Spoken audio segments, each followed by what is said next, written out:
I've got a classic Hurst shifter knob on my 4-speed and my 56 Bel Air, but I thought it would be pretty cool to instead make a shifter knob out of a pool ball. So I picked up a 13 ball, Lucky 13. I'm going to make this into a shifter knob for our 56 Bel Air. If you're interested in seeing this, stay tuned.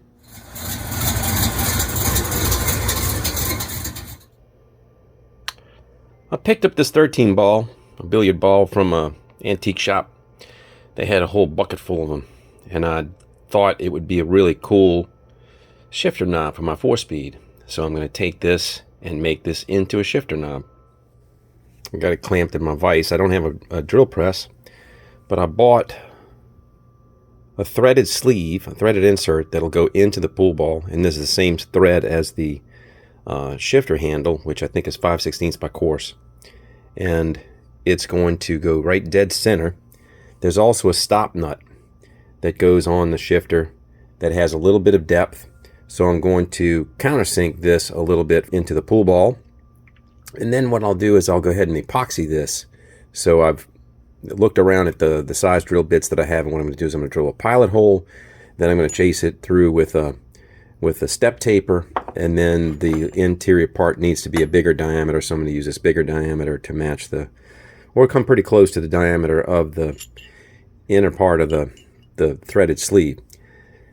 Then we'll go ahead and epoxy it in. Of course, this being a rounded surface, a drill, if I started with a drill, it would want to dance all over the place. It would never want to find center. So what I want to do is I want to flatten this out a little bit, and then I'm going to cut across into it so that I have a point.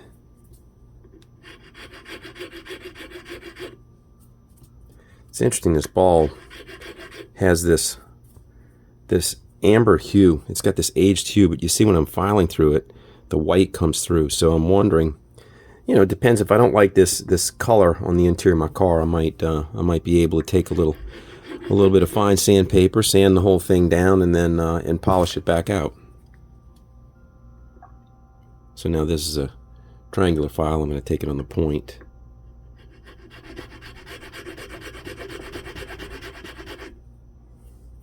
Might get me a low spot right dead in the center.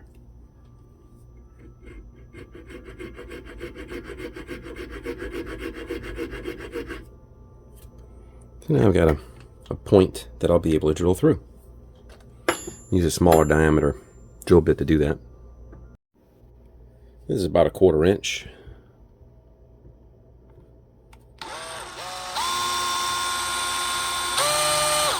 I've got an eyeball square.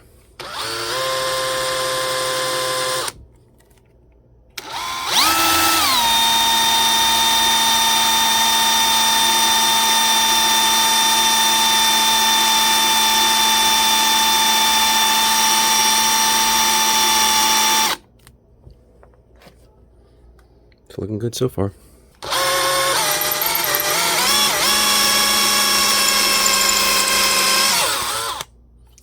So let's check the depth. I could have marked this beforehand, but I didn't. So here's the threaded sleeve and then the jam nut. So that's at least the minimum depth that I need. I'm going to tape that off.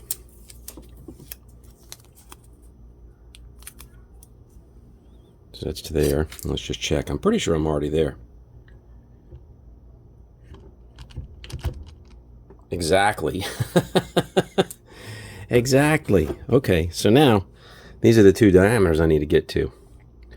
So you look at the jam nut is a little bit bigger in diameter than the overall. So what I need to do is I'm going to take the step taper bit, and I believe the step taper bit needs to roughly go almost all the way in. I need this diameter back here. So if I do that, that's even deeper still. I don't have a bit bigger than that. Yeah, so it's going to go most of the way through the ball. It's going to go about halfway. So, all right. It is what it is. Not scientific, it's just drilling holes. Come on. So we're going to go ahead and Now hit the step taper.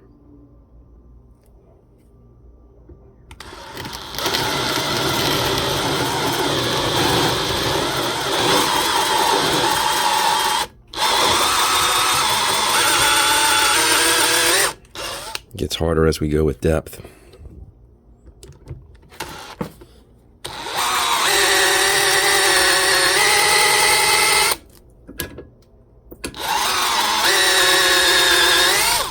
Make sure I keep pulling this plastic out, or whatever this resin is.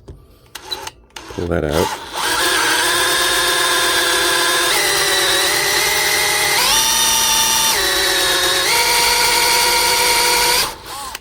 It's going to build up heat. I just dumped it, so let's check the diameter. This is the sleeve. Sleeve's not quite there yet. Because the bottom, I need to deepen the bottom, or I need to widen the bottom. But we're almost there for this hex nut. It's probably close enough. The hex nut, the lock nut is sitting flush, just about a little bit more. Let me go ahead and do that so it doesn't get stuck.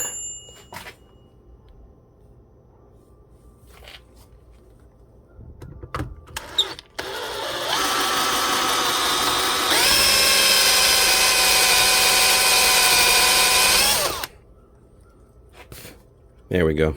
I think that's it. Right there.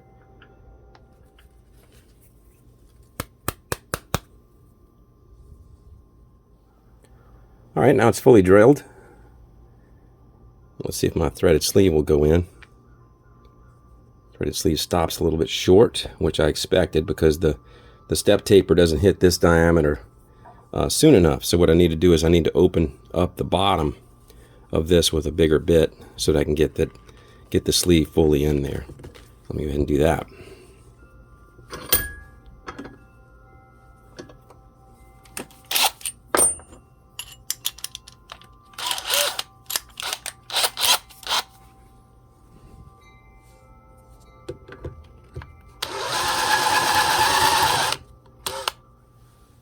All right, I've got it drilled out. Let's see. So I want to make sure that this goes down deep enough. It's recessed pretty good. And this will go in and land about like that. So that's pretty good. All right, now we need to epoxy it. I'm using a bolt to gauge the depth. So as I put this in the hole, I want to make sure that the ferrule goes all the way down enough to where I have just a little bit of reveal. But I don't want to epoxy the retaining nut, the outer part. So I just want to epoxy the brass part, not the silver part. So what I need to do is I need to figure out where this is on a bolt, and then go back and take this off, and then put the ferrule back on the threaded sleeve, and leave that much thread sticking out. And that way, when I epoxy it, I can set it down in here, and I don't run the risk of epoxying the retaining nut. And I also want to grease the bolt so that the epoxy doesn't adhere to the bolt itself.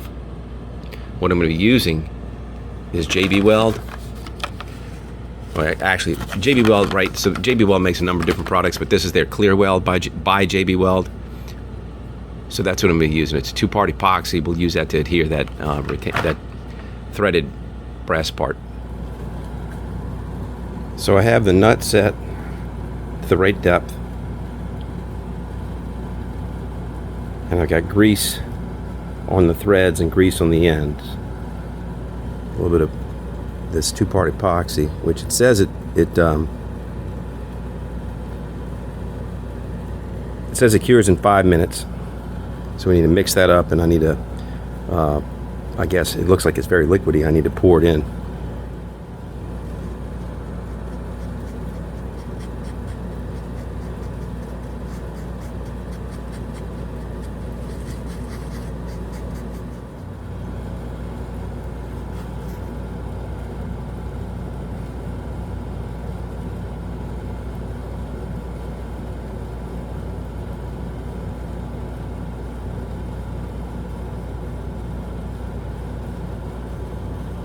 I want to put enough in there to make sure that it's going to rise up along the side of the threaded thimble.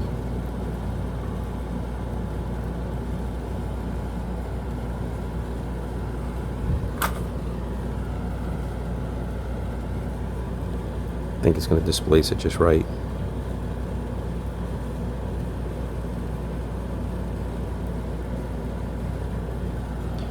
Yeah, I saw the epoxy come squeeze up on the side. So now we need to let this. Not exactly 5-minute epoxy. The thing's been sitting for a few hours now. So let me go ahead and remove the bolt and see what we got.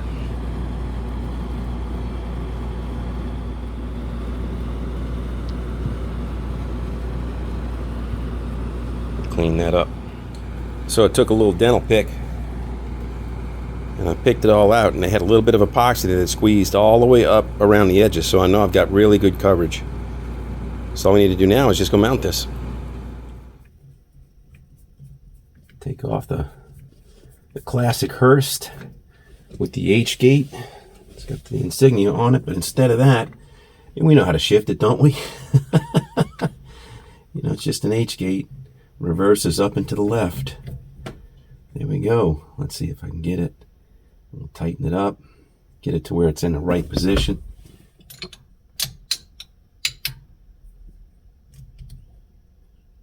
There we go. Good and tight. Look at that. Check that out. All right. First, second, third, fourth,